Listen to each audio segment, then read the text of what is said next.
네. 기도하고 시작하겠습니다. 하나님, 오늘도 우리에게 새로운 날을 허락해 주시고, 어제와 동일한 그러나 날마다 새로운 은혜로 우리의 삶을 채워주시니 감사합니다. 오늘 말씀을 통해 하나님께서 우리의 마음 만져주시기를 원합니다. 오늘 듣는 말씀을 우리의 마음에 새기고, 우리의 삶을 살피고, 하나님께서 고쳐주셔야 할 부분들을 발견하며, 그것을 위해 기도하는 계기가 될 수 있도록 오늘 이 시간을 축복하여 주옵소서. 감사드리며 예수님 이름으로 기도합니다. 아멘. 네, 오늘은 변화와 성숙이라는 그 시리즈로 강의하는 세 번째 시간, 수치심인데요. 다음 주까지 이어서 수치심에 대해 살펴보려고 합니다. 히브리서 12장 2절 말씀 제가 읽어드리겠습니다. 믿음의 주요 또 온전케 하시는 이인 예수를 바라보자. 그는 그 앞에 있는 기쁨을 위하여 십자가를 참으사 부끄러움을 개의치 아니하시더니 하나님 보좌 우편에 앉으셨느니라. 예수님이 부끄러움을 개의치 아니하셨다라는 부분이 우리의 눈에 들어옵니다. 우리가 예수님을 영접하면 우리의 영은 주님께 속하지만 우리의 사고, 우리의 감정은 그 시점부터 변화되기 시작해요. 그런데 사고와 감정의 변화를 강하게 가로막는 것들이 있습니다. 그중 하나가 수치심이에요. 우리 예수님을 믿으면 우리의 영혼은 주님께 곧바로 속하게 되지만 우리의 생각, 감정 이런 것들은 그때부터 변화되기 시작한다는 거지요. 그러한 변화를 가로막는 것 중 하나가 수치심이라는 것입니다. 여러분 중세시대 갑옷 입은 기사를 한번 떠올려 보시기 바랍니다. 본인은 거동이 불편할 정도로 중무장을 합니다. 상처받을까봐 두려워서 무언가로 꼭꼭 감쌌는데 갑옷 중에 개방된 곳이 딱 한 군데가 있어요. 눈 부위이지요. 시야는 확보한 채 상대방을 바라보며 빈틈을 노려서 공격하기 위해서입니다. 대인 관계에서도 이처럼 갑옷을 입고 사람들과 만나는 그러한 이들이 있습니다. 자신은 철저히 감춰요. 그것이 대인 관계뿐만 아니라 하나님과의 관계 속에서도 이어진다는 것이지요. 이러한 사람들은 자기의 허물이 대중에 공개되고 지인들에게 드러나면 버림받을까봐 또 거절당할까봐 두려워합니다. 하나님과의 관계 속에서도 나의 이러한 문제 때문에 하나님이 나를 안 좋게 생각하시면 어떡하지? 내 삶에 벌을 내리시면 어떡하지? 두려워하는 거지요. 문제 살피기 보겠습니다. 타인으로부터 상처받을까 두려운 마음에 스스로를 보호하고자 마음속에 어떠한 장벽들을 쌓아 올렸는지 생각해 보십시오. 모든 사람이 다 벽을 쌓습니다. 그 벽의 높이가 다르고 벽의 두께만 다를 뿐이지 어느 정도는 다 장벽을 쌓아 올립니다. 여러분에게는 어떠한 장벽이 있는지를 오늘 한번 살펴보셨으면 좋겠습니다. 두 번째 페이지로 넘어가서 수치심, 그 근원이 어디에서 비롯되었는가 살펴보려고 합니다. 두려움과 수치심, 창세기 3장 10절 말씀, 이르되 내가 동산에서 하나님의 소리를 듣고 내가 벗었으므로 두려워하여 숨었나이다. 선악과 이야기지요. 선악과를 먹고 눈이 밝아져서 아담과 하와가 나뭇잎으로 자기 몸을 가렸습니다. 그리고 하나님으로부터도 발각되지 않으려고 숨었어요. 근데 여기 처음으로 두려움이라는 감정, 두려움이라는 단어가 나옵니다. 수치심은 진정한 회개를 방해합니다. 하나님이 아담에게 찾아가서 너가 어디 있느냐라고 물으신 것은 아담이 어디 있는지를 몰라서 물으신 게 아니거든요. 너 뭘 했니? 너가 죄를 지었는데 그거 고백하고 회개하라. 회개의 기회를 주신 것이었어요. 그런데 아담은 수치심 때문에 아담아, 너가 어디 있느냐라고 하나님께서 물으셨을 때에 자기의 잘못을 고백하지 않지요. 내가 벗어서 두려워서 숨었나이다. 수치심은 하나님과의 참된 관계를 방해합니다. 우리는 죄 때문에 하나님과의 관계가 단절될 거라고 생각하지만, 물론 사실이에요.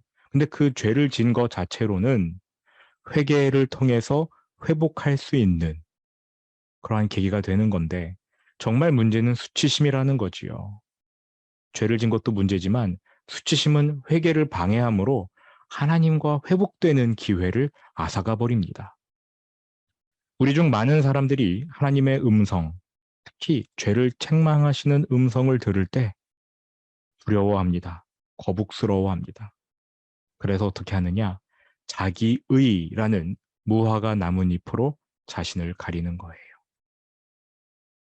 네모 박스 안에 있는 말씀을 읽어보겠습니다. 여자가 그 나무를 본즉 먹음직도 하고 보암직도 하고 지혜롭게 할 만큼 탐스럽기도 한 나무인지라. 여자가 그 열매를 따먹고 자기와 함께 있는 남편에게도 주매 그도 먹은지라. 이에 그들의 눈이 밝아져 자기들이 벗은 줄을 알고 무화과 나무 잎을 엮어 치마로 삼았더라. 그들이 그날 바람이 불 때 동산에 거니시는 여호와 하나님의 소리를 듣고 아담과 그의 아내가 여호와 하나님의 낯을 피하여 동산나무 사이에 숨은지라. 죄를 범한 후에 아담과 하와는 그 책임감, 그러니까 책망을 느끼고 회개한 게 아니고요. 수치심을 느꼈어요. 수치심을 느꼈더니 그 자리를 피하게 됩니다. 이건 자연스러운 수순이에요. 부끄러우니까 피하는 거지요. 하나님께 죄를 고백하는 대신 나뭇잎으로 자기의 몸을 가립니다. 자기의 죄를 가려버리는 거예요. 여러분, 죄를 대면하는 데에는 용기가 필요합니다. 우리 대부분은 아담처럼 죄를 대면하기보다 도망칩니다. 아담처럼 도망쳐요. 죄 범한 사실을 숨기려고 합니다. 죄책감과 수치심을 나눠야 됩니다. 죄책감은 죄를 범한 순간 우리 마음에 일어나는 경보음과 같아요. 우리가 하나님의 형상대로 지음 받았기 때문에 죄를 범하기 전 또는 죄를 범하는 동안 혹은 죄를 범한 후 마음속에서 경보음이 울리는 것을 듣게 되지요. 이게 죄책감이에요. 죄책감은 죄가 무엇인지를 지적해 줍니다. 그래서 죄책감의 소리를 잘 듣고 회개하는 게 필요한데 죄책감의 소리를 회피하려고 합니다. 그 다음 페이지입니다. 3페이지. 하나님은 우리의 삶에 보호벽을 세워두셨습니다. 그런데 죄를 범하면 보호벽에 틈이 생깁니다. 그 틈으로 결코 들어와서는 안 될 것들이 들어올 수 있기 때문에 하나님께서는 우리 안에 일종의 경보 시스템을 마련해 두셨습니다.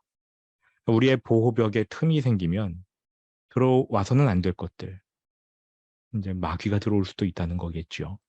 그래서 하나님이 경보 시스템을 만들어 두신 거예요. 이 보호벽을 보존시키기 위해서. 경보 시스템이 울리면 우리는 보호벽에 금이 갔다는 사실을 알아챕니다.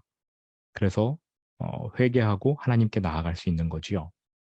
이 시스템이 세 가지 경보 장치로 구성되어 있는데 첫째는 말씀, 둘째는 성령, 그리고 셋째가 양심이에요.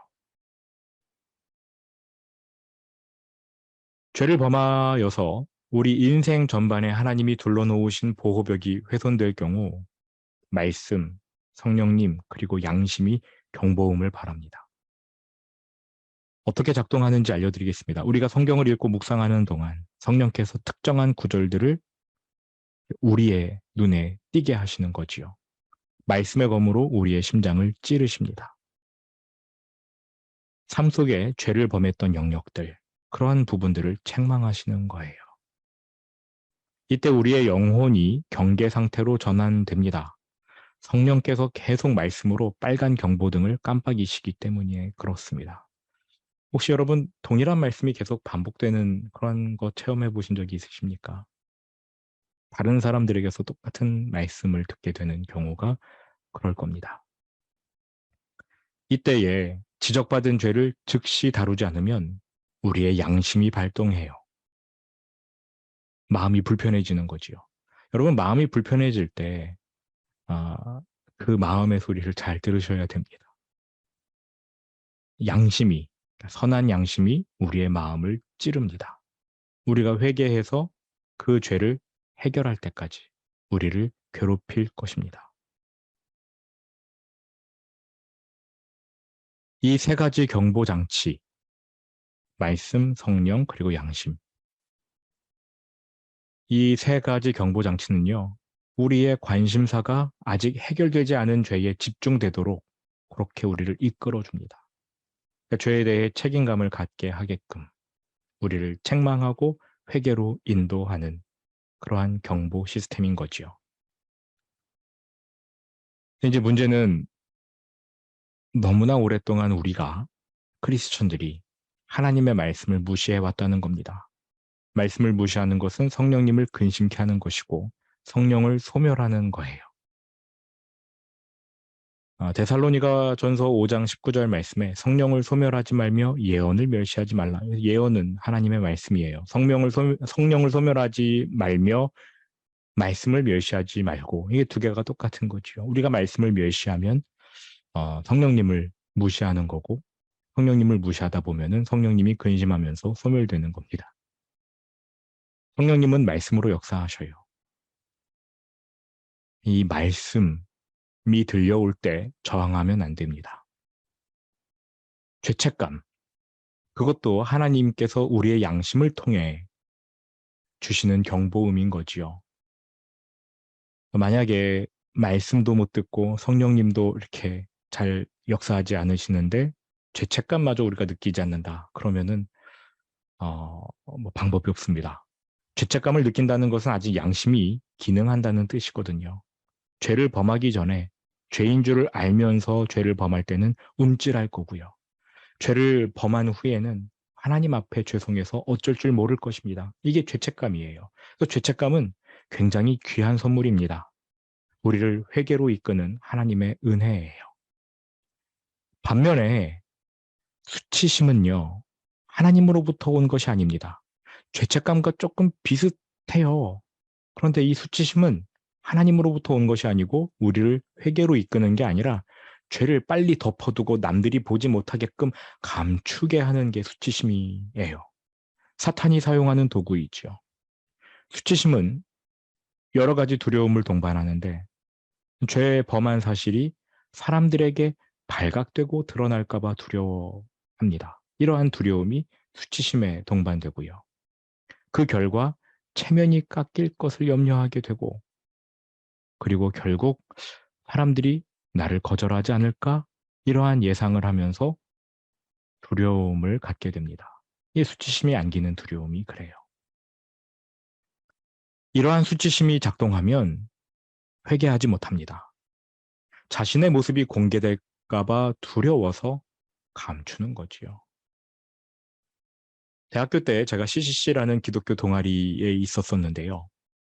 CCC에는 뭐 형제들의 밤, 자매들의 밤 이러한 행사를 합니다. 쉽게 말하면 MT예요. 남자들끼리 모여서 음식 시켜 먹고 또 밤새 기도하며 교제하는 시간, 뭐 이런 거라고 생각하시면 됩니다. 당시 형제들이 한자리에 삥 둘러 앉았어요. 담당 간사님이 이렇게 말씀하셨습니다. 우리가 돌아가면서 자기가 가장 고민하는 문제, 자기가 가장 연약한 부분을 고백하자, 뭐 이렇게 말씀을 하셨습니다. 남자 학생들이 돌아가면서 자기 연약한 부분을 고백하려는데 수치스럽잖아요. 자기의 죄를 공개적으로 이야기하는 거. 이제 처음 시작하는 친구가 저의 연약함은 게으름입니다. 이렇게 말을 합니다. 제가 속으로 생각했어요. 야, 저거 진짜 괜찮은 약점이다. 사람들 앞에 공개해도 이거 별로 욕 안 먹을 것 같네. 다들 게으른 부분이 있잖아요. 그 친구가 그렇게 서문을 열었더니 그 다음 친구도 저는 게으릅니다. 저는 의지가 약합니다. 늦잠 때문에 고민이 많습니다. 그렇게 말을 하는 거예요. 제 차례가 됐습니다. 근데 저는 게으름이 고민이 아니었거든요. 그 당시에. 제 고민은 음란한 생각, 야한 비디오 보면서 자유행위 하는 거, 그거 끊고 싶은데 잘 안 끊어져 가지고 그게 가장 큰 고민이었어요. 근데 방학이 되면 비디오 몇 편씩 밤을 새워 봤거든요. 뭐 내용도 모르겠습니다. 그 소리를 줄이고 보느라고 뭐 내용도 없었고요.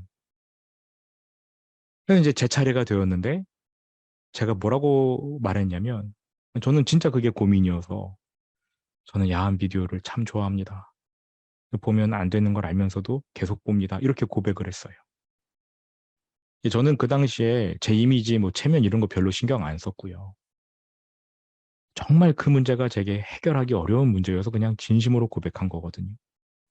그렇게 고백을 하고 나니까 그때 기적이 일어났습니다. 저를 중심으로 제 이전에 고백했던 애들은 다 뭐 게으름, 뭐 계획대로 못 사는 거, 뭐 삶의 규모가 안 잡히고 뭐 이런 소리를 했는데 제 이후에 애들은 전부 다 똑같은 음란한 생각이 있고 야한 비디오 있고 야한 잡지 이런 거 얘기하더라고요. 홍해가 갈라지듯이 저를 중심으로 이렇게 갈라졌어요. 이런 이야기하는 게 창피한 거지요. 지금은 돌아가셨는데 여러분 예수원 대천덕 신부님을 아십니까? 영국 성공회라는 그러한 교단의 목회자셔요. 거기는 신부님이라고는 하지만 결혼도 하고 그다음에 교리도 개신교와 많이 가깝습니다. 제가 그분이 살아 계실 때 예수원에 두어 번 방문했는데 그분이 이러한 말씀을 해주신 걸 들었습니다. 그분이 아주 인사이트가 큰 말씀을 하셨어요. 우리가 하나님께 죄를 고백하면 하나님만 우리의 고백을 듣는 게 아니라 새 파트가 그 고백을 듣는데 하나님이 들으시고 내가 듣고 마귀가 듣는다. 그런데 마귀가 내게 수치심을 안겨주면 내가 그 죄를 동일하게 반복했을 때 회개하기가 어렵다. 그리고 마귀가 장난질을 잘 쳐서 우리가 하나님께 죄를 고백해도 마귀가 듣고 그 연약한 고리 이러한 부분들을 마귀가 공략을 한다. 이러한 말씀을 하셨어요. 그러면서 해결책으로 신뢰할 만한 교회 공동체 안에서 친구에게 죄를 고백하라. 이렇게 말씀하시는 거예요. 마귀가 틈타기 전에 친구가 먼저 나에게 도움을 줄 것이다. 저는 그때는 그게 무슨 뜻인지 잘 몰랐습니다. 그런데 지금은 알 것 같아요. 하나님께만 죄를 고백하면 물론 용서는 받겠지만 내 자신을 자꾸 숨기게 되니까 어느 순간 마귀의 참소를 당하거나 마귀가 수치심을 안길 때 쉽게 넘어갈 수 있다는 뜻이지요. 그러나 나의 어떠한 연약한 부분을 공개하고 드러내면 서로서로 감시해 주지 않겠습니까? 내가 꽁꽁 숨겨놓은 연약함을 마귀가 공략하기가 힘들어져요. 왜? 내가 이러한 죄가 있다는 것을 사람들 앞에서 고백하고 나 하나님께 용서받기로 결단했다, 회개한다? 어떻게 공략하겠습니까? 야고보 사도가 이렇게 명령했습니다. 야고보서 5장 16절. 그러므로 너희 죄를 서로 고백하며 병이 낫기를 위하여 서로 기도하라. 우리는 이 구절에서 병이 낫기를 위하여 서로 기도하라. 이것만 취하지 죄를 서로 고백하는 거 잘 안 합니다. 그 교회에서 그런 거 할 수 있겠습니까?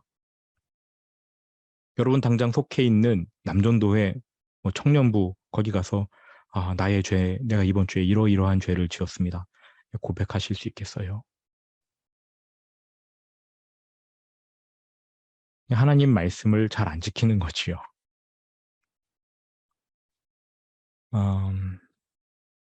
저는 그래서 일부러 제 연약함을 드러내려고 노력합니다. 근데 사실은 잘 안 되기도 해요. 음란한 마음, 탐심, 여기서 자유롭지 않잖아요.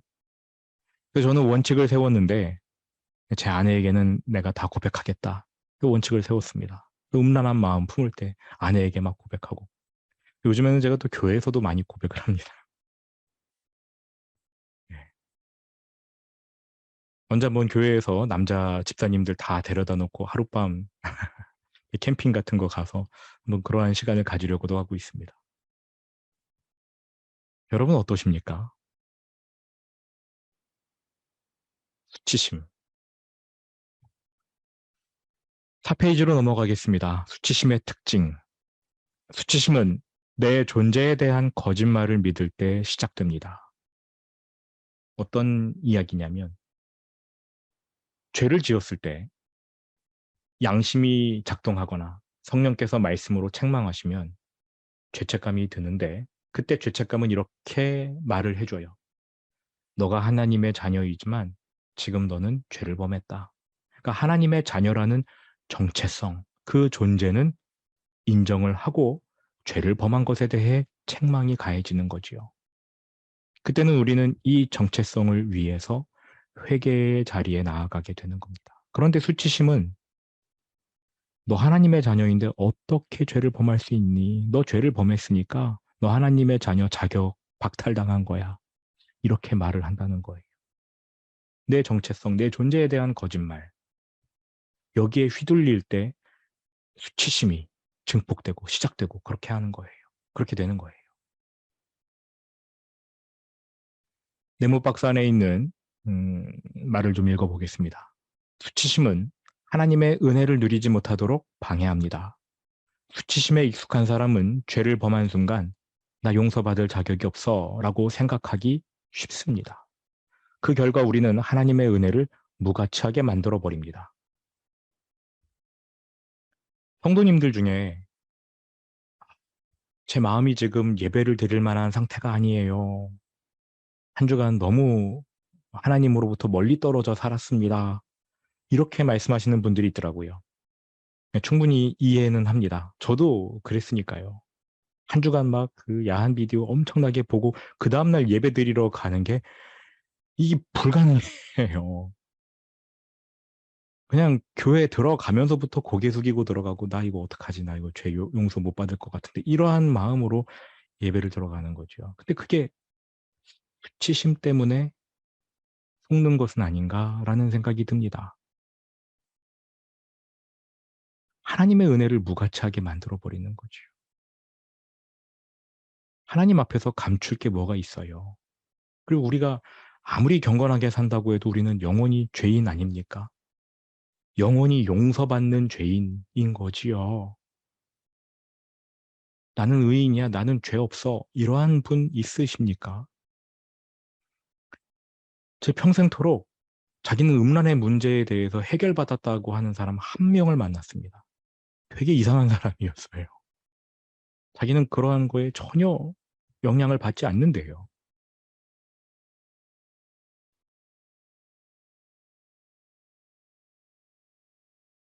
갈라디아서 2장 21절 내가 하나님의 은혜를 패하지 아니하노니 만일 의롭게 되는 것이 율법으로 말미암으면 그리스도께서 헛되이 죽으셨느니라. 우리가 노력해서 의롭게 되는 게 아닌 거 하나님도 아셔요. 넘어질 수 있는 거지요.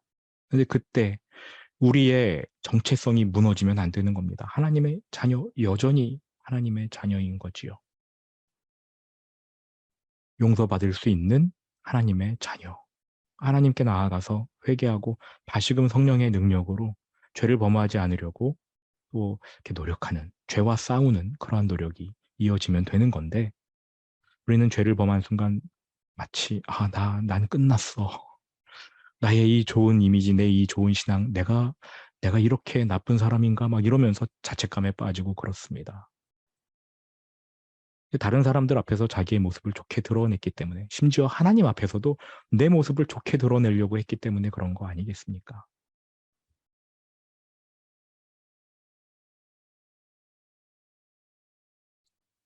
죄책감의 해결책은 십자가입니다.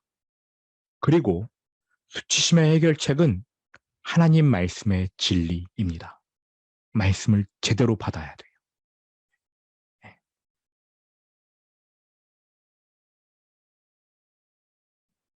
회개에 합당한 열매를 맺는 것과 내가 용서받으려고 선행을 하는 것, 이건 철저히 구분되어야 합니다. 용서받기 위해 선행을 한다? 이게 율법주의인 거지요. 죄에 상응하는 선행을 해야만 하나님께 용서받는다는 생각 가진 성도들이 많습니다. 그러한 마음으로 선행을 행한다? 그거는요, 하나님의 은혜를 무가치하게 만드는 또 다른 죄를 범하는 거지요. 수치심의 해결책은 하나님 말씀의 진리, 그 말씀의 진리를 붙잡고 내가 하나님의 자녀라는 것에 확고히 서 있는 것, 그때 이제 수치심이 해결되기 시작하는 겁니다. 수치심의 형성 시기를 보겠습니다. 수치심은 얼마나 일찍 시작될 수 있는가? 태아기 때부터 시작될 수 있어요. 이를테면 강간으로 인해 임신한 경우 그 태아는 뱃속에서부터 수치심을 갖게 될 수가 있습니다. 또 원치 않는 임신이라고 부모가 낙태를 시도하려다가 그 아이를 낳기로 결정할 경우 태아는 수치심을 갖게 될 수 있습니다. 임신 기간 중 부모가 특정 성별을 원했는데 예를 들어 아들이었으면 좋겠다, 딸이었으면 좋겠다 뭐 이런 거를 계속 원했다면 태아가 그런 거를 알 수 있지요. 영적인 존재니까. 만약에 태아가 그와 반대의 성별로 태어날 경우 수치심을 느낄 수가 있는 겁니다. 제가 아는 어떤 목사님이 어느 가정에 신방을 갔는데 그 집의 아이가 엄마한테는 계속 안기고 또 엄마한테는 이렇게 상냥하게 대하는데 아빠가 안아주려고 하면 막 소스라치게 놀라고 거부하고 막 울더래요. 목사님이 깜짝 놀란 거죠. 이게 뭔가? 애가 왜 아빠를 이렇게 싫어하지?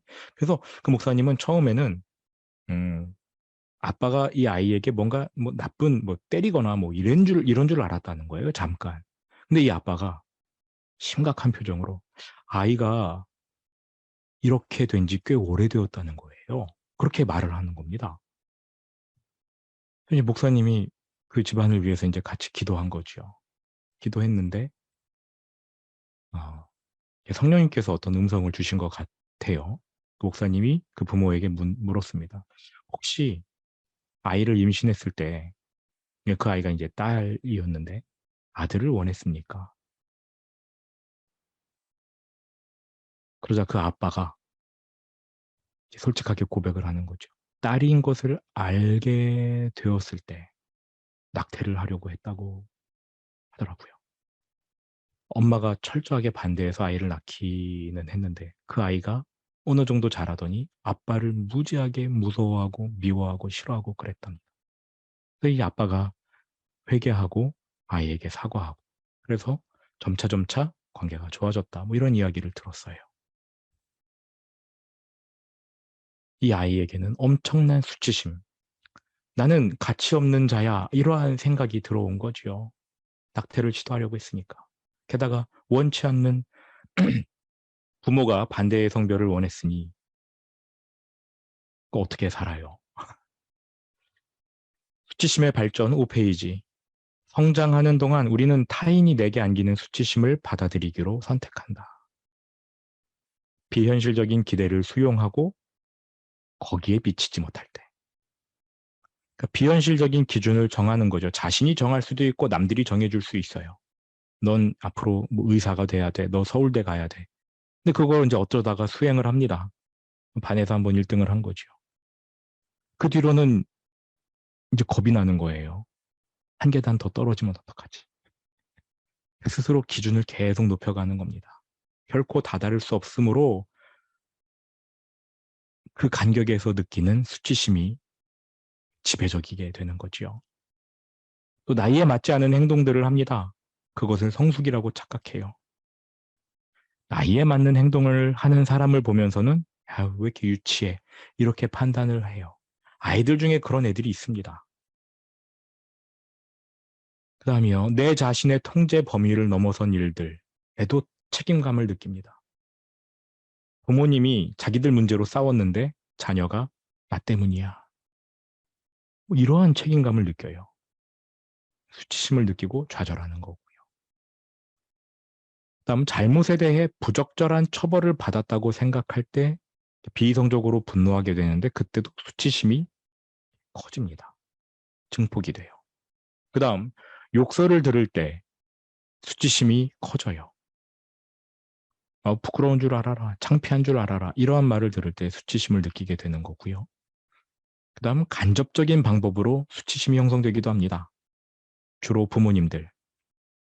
야, 옆집 누구네 애는 공부도 잘하고 뭐 효도도 하고 그러더라. 남들과의 비교를 통한 경멸감을 느끼는 거고요.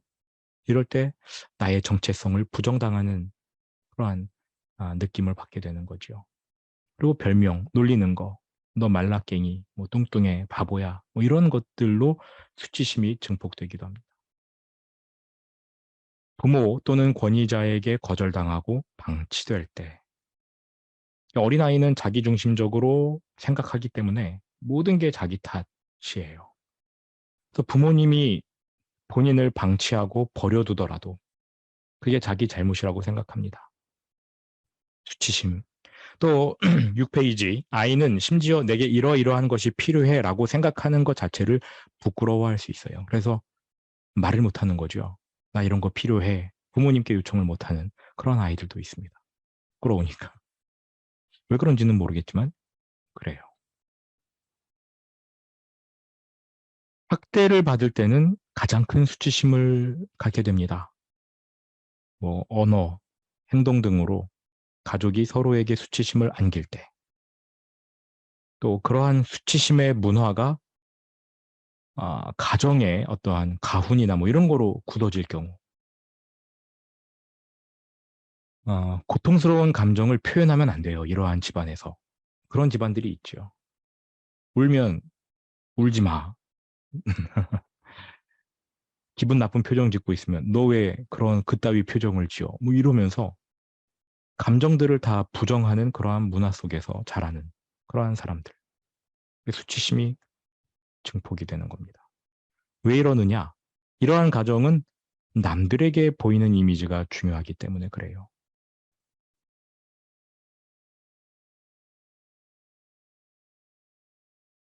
이렇게 수치심이 넘쳐나는 가정에서 자라나는 사람은 본인이 원하지는 않지만 어디를 가든 균형을 잡기 위해서 자기가 희생양이 되고 또 영웅이 되려고 하고 뭐 그렇습니다. 아이는요, 부모의 기대를 따라 행동합니다. 그리고 그것이 자기의 정체성인 것으로 착각하지요. 이러한 가정에서 그렇습니다. 엄격한 가족의 규율을 통해서 수치심이 발전하기도 합니다. 감정, 아까 말씀드렸죠. 부정적인 감정은 갖지 않아야 한다. 너희의 감정은 중요하지 않아. 그거 드러내지 마. 남들에게 밉보이지 마. 뭔가가 잘못됐다는 느낌은 무시해야 돼요. 가족에 문제가 있어도 그걸 남들에게 발설하면 안 됩니다. 비밀은 지켜야 되는 거죠. 너 어디 가서 우리 가족 얘기하지 마. 뭐 이런 거예요. 이러한 가족, 이미지가 모든 것입니다. 안에서 어떤 일이 일어나든 그건 상관은 없어요. 그러니까 남들에게 어떻게 보이느냐가 중요한 거지요. 이러한 사람들은 항상 남들과 경쟁하고 남들과 비교하고 내가 남들보다 나으면 평안함을 얻고 남들보다 못하면 어떻게든 그 사람을 막 깎아내려야 되고 따라잡아야 되고 가정사를 드러내지 않아요. 왜? 나는 완벽해야 되는 사람으로 남들에게 비춰야 되니까. 그렇게 배워왔으니까. 제가 한 번은 저희 둘째 누나와 좀 심하게 다퉜습니다.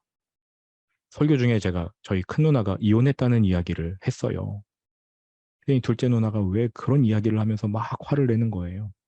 저희 집안이 사실은 그러한. 저는 이제 더 이상 그런 거에 얽매이지 않거든요. 무슨 비밀이나 되느냐. 엄격한 가족 교육을 통해 수치심이 발전하고요. 항상 착해야 한다. 뭐 이러한 거 배우는 집안이 있죠. 아이들에게. 야, 너 착해야 돼. 그거를 완전함으로 오해하게 만듭니다. 난 착해야 되는구나. 뭐 착해야 되는 건 맞지요. 못되게 살면 안 되잖아요. 그런데 그게 완전함으로 해석이 되는 거예요. 내가 착해야 부모님은 나를 자녀로 인정할 거야. 내가 착해야 어느 집단에 가서든 내가 인정받을 거야. 내가 착해야만 하나님이 나를 인정해 주실 거야. 그러니까 죄를 짓고도 이 죄를 감추는 거예요. 하나님께 나는 착해 보여야 되니까요. 7페이지 그 외에 어떠한 요소로 수치심을 갖게 되는가? 버든, 짐지기를 통해서. 그러니까 예민한 아이들은 가족의 수치심을 자기의 수치심으로 여겨버립니다. 부모의 문제를 내 문제로 여겨버려요. 짐을 지는 거죠. 또 세대 간의 수치심을 내 것으로 받아들입니다. 야, 우리 집안 비밀 숨겨라. 그거 드러내면 안 돼. 이게 문제가 해결되지 않으면 그 수치심은 다음 세대로 전달되지 않겠습니까? 문화와 집단, 뭐 교회, 회사, 학교 전체적으로 그 특정한 수치심을 자기의 정체성으로 여겨버리는 거예요. 뭐 예를 들면 한국 사람은 빨리빨리 병에 걸려서 저 그런 거 되게 싫어하거든요. 그게 왜 우리의 정체성이어야 됩니까? 수치심의 기능, 회개를 방해하는 것 이외의 기능을 묶어보았습니다. 수치심은 우리의 감정을 표현하지 못하게 가로막아버려요.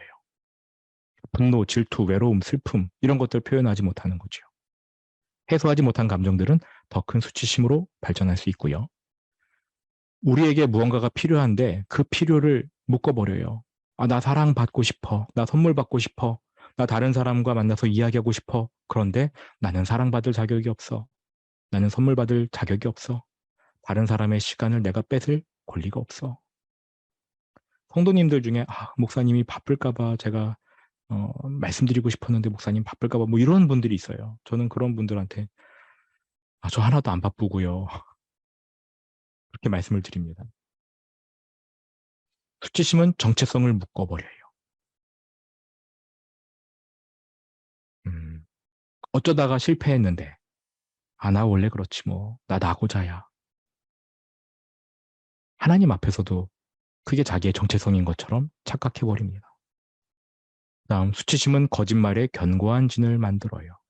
나 못생겼어. 이거 다 거짓말이거든요. 어떤 사람도 날 사랑할 수 없을 거야. 이런 거짓말을 믿어버리고 그게 내 안에서 하나의 커다란 벽이 되어버립니다.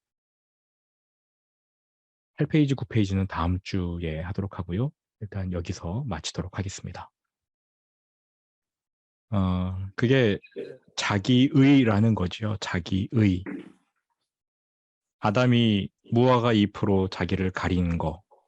그때부터 자기의가 시작되었고 원죄 자체는 하나님의 말씀을 거역한 것이지만 거기에 딸려 있는 부수적인 이제 죄들이 있는 거죠. 그 중에 하나가 자기의입니다. 내가 노력해서 어느 정도 경지에 이르고자 하는 그러한 욕구가 기본적으로 우리에게 있지요. 그거를 하나님이 부서뜨리길 원하셔요. 네. 자기의 때문에 그렇습니다. 네. 다윗을 한번 생각해 보십시오. 밧세바를 범하고 처음에는 그거 막 감췄잖아요. 그러다가 나단 선지자의 지적을 받고는 어떻게 했습니까? 왕궁이 떠나가도록 회개하고 울었어요. 그러니까 왕궁에 있는 사람들이 자기의 죄를 다 들어도 그거 신경 안 쓰는 거죠, 그때는. 하나님이 그렇게 자기의의 옷을 벗겨버리시는 게 아니었을까 생각이 듭니다. 네. 이러한 자기의가 수치심에 기반하고 있다는 것을 기억하시면 좋겠습니다. 네. 남들에게 나는 완벽한 모습으로 보여야 해. 그게 하나님께도 고스란히 이어지는 거죠. 찬양은 우리가 하나님께 감출 것이 없다 이렇게 말을 하지만 자기도 모르게 하나님께 감추려고 하는 거예요. 뭐 죄를 고백은 하지요. 그런데 마음에 계속 찜찜함이 있어요. 나 이거 용서 못 받을 것 같은데. 내가 이 죄를 또 지고 또 교회 가서 내가 또 이런 기도를 드리고 있네. 이러한 부분들 한번 진심으로 잘 파악해 보셨으면 좋겠습니다. 우리가 부족하다는 말을 교회에서 정말 많이 사용하잖아요. 목회자가 뭐를 이렇게 성도님들께 맡기면 맡아주십시오. 그러면 제가 부족해서 이런 표현을 많이 쓰시는데 제가 부족해서 이러한 표현 깊이 들어가 보면은 그 말을 진심으로 하시는 분들의 경우에 그렇습니다. 성도님 중에는 나 안 부족한데 겸양 떠시느라고 부족해서 이렇게 하시는 분들이 있는데 그거 빼고 정말로 제가 부족해서 이렇게 말씀하시는 분들이 있어요. 근데 그 말에 그 깊이 들어가 보면 목회자인 당신이 보기에 내가 부족할 수 있을 것 같습니다. 라는 거지요. 이해가 되셔요? 당신의 기대치에 내가 못 미칠 수도 있습니다. 수치심인 거죠, 수치심. 음. 하나님께서 우리를 부족하게 창조하지 않으셨거든요. 내게 맞는 일이 있고 안 맞는 일이 있을 뿐이지요. 네, 우린 부족한 사람이 아닙니다. 네, 네, 뭐 어디까지 오픈을 해야 되느냐, 이거는 그 문제는 아닌 것 같아요. 네, 그러니까 뭐라고 해야 될까? 어, 내가 굳이 내 모든 거를 다 남들에게 공개할 필요는 없지요. 근데 중요한 건 뭐냐면은 내가 숨기고 있는 것은 있는가라는 거예요. 일부러 숨기고 있는 것은 없는가, 이런 거를 봐야 되는 거고, 내가 창피하게 여기는 것들이 있는가, 이거를 봐야 된다는 거예요. 뭐 다락방에서 어떤 분이 뭐 불륜한 이야기를 했다. 저는 그거는 굉장히 큰 용기라고 봅니다. 근데 문제는 신뢰할 만한 공동체에서 한 게 아니었다는 게 이제 큰 문제겠지요. 그리고 그렇게 고백한 그 배경에 어떤 분위기가 형성되었었는가, 이런 부분도 우리가 살펴봐야 되는데, 만약에 정말로 서로의 죄를 고백하고 서로 용서하는 그러한 자리에서 했는데 그게 소문이 퍼져나갔다, 그러면 신뢰할 만한 공동체가 아닌 거지요. 반면에 자기가 이제 좀 뭐 찝찝한 걸 어떻게든 덜어내고 싶어서 뭐 그렇게 이야기하고 전혀 그런 준비가 안 된 상황에서 그런 이야기가 됐다 그러면 이분이 본인이 답답해서 그렇게 이야기한 거라고 생각이 되는데, 어쨌든 그렇게 고백한 것 자체는 저는 그 나쁘다고는 생각하지 않습니다. 하나의 용기인 거지요.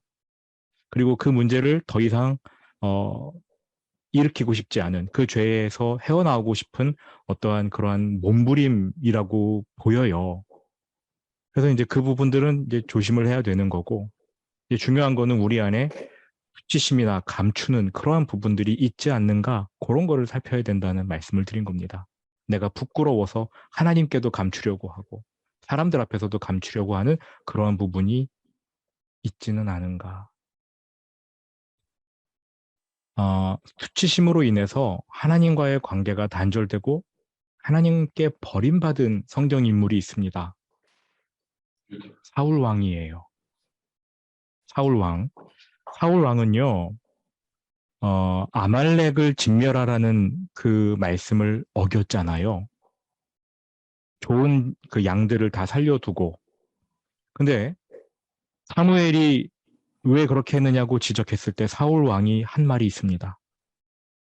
내가 백성을 두려워하여 이같이 행하였습니다.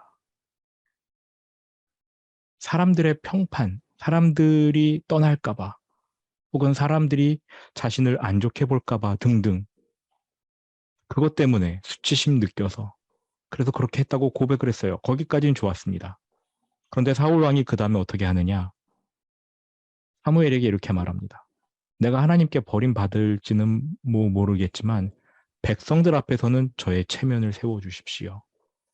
사울이 이렇게 이야기를 해요. 정확한 워딩은 그래도 나와 함께 제사를 드리러 가시지요 였어요. 백성이 보니까 나를 위해서 나와 함께 제사를 드립시다 였어요. 사무엘이 안 가겠다고 하자 사울이 사무엘의 옷을 붙잡아서 사무엘의 옷이 찢어져 버렸습니다. 수치심으로 인한 일인 거지요. 결국 하나님께 버림받습니다. 이러한 것들이 감추고 썩히고 묵혀두면 결국에는 대인관계에 그르치는 것은 둘째고요. 왜요? 사람들이 두려워지기 시작하니까요. 하나님과의 관계도 어그러져요. 그래서 이제 거기에 초점을 맞추고 우리는 수치심을 다뤄야 합니다. 내가 내 모습을 다 공개하고 이게 중요한 게 아니고요. 내가 감추어서 사람들과의 관계 속에서 내가 두려워함이 있지는 않은지, 하나님을 만나는데 거리낌이 있지는 않은지, 그 부분을 살펴야 된다라는 말씀을 드리는 겁니다. 네. 시간이 많이 지났는데 제가 기도하고 마쳐도 될까요? 질문이 없으시면 제가 마치도록 하겠습니다. 거룩하신 아버지 하나님, 감사합니다. 우리가 청결한 마음으로 하나님을 바라보기 원합니다. 수치심으로 인해 오염되지 않은 모든 것을 하나님께는 다 고백할 수 있고 또 내가 신뢰하는 지인들에게 나의 모습을 공개할 수 있는 나 자신을 공개해도 사람들이 나를 거절하지 않을 거라는 그러한 믿음, 하나님께 거절당하지 않을 거라는 그러한 믿음으로 그렇게 하나님을 바라보며 내 자신 하나님 앞에 내어드리기 원합니다. 정말로 주님 앞에서는 감출 것이 없습니다. 주님이 우리를 있는 모습 그대로 받아주시고 사랑해 주시기 때문입니다. 이 사실을 온전히 믿는 우리 모두가 되게 하여 주옵소서. 하나님의 귀한 자녀, 우리 길가을 신우회 모든 분들을 주님의 이름으로 축복합니다. 하나님 앞에서 하나님의 사랑 온전히 신뢰하고 자신을 다 내어드리는 그리고 다 고백하는 그러한 귀한 당신의 자녀들 되게 하여 주옵소서. 이 아침에 은혜 주심을 감사드립니다. 예수님 이름으로 기도합니다. 아멘. 네, 감사합니다. 네. 수치심에 대해서는 다음 주에도 계속 이어서 그 말씀을 드릴 텐데요. 한번 계속 생각해 보셨으면 좋겠습니다. 네. 감사합니다. 수고 많으셨습니다. 네, 감사합니다.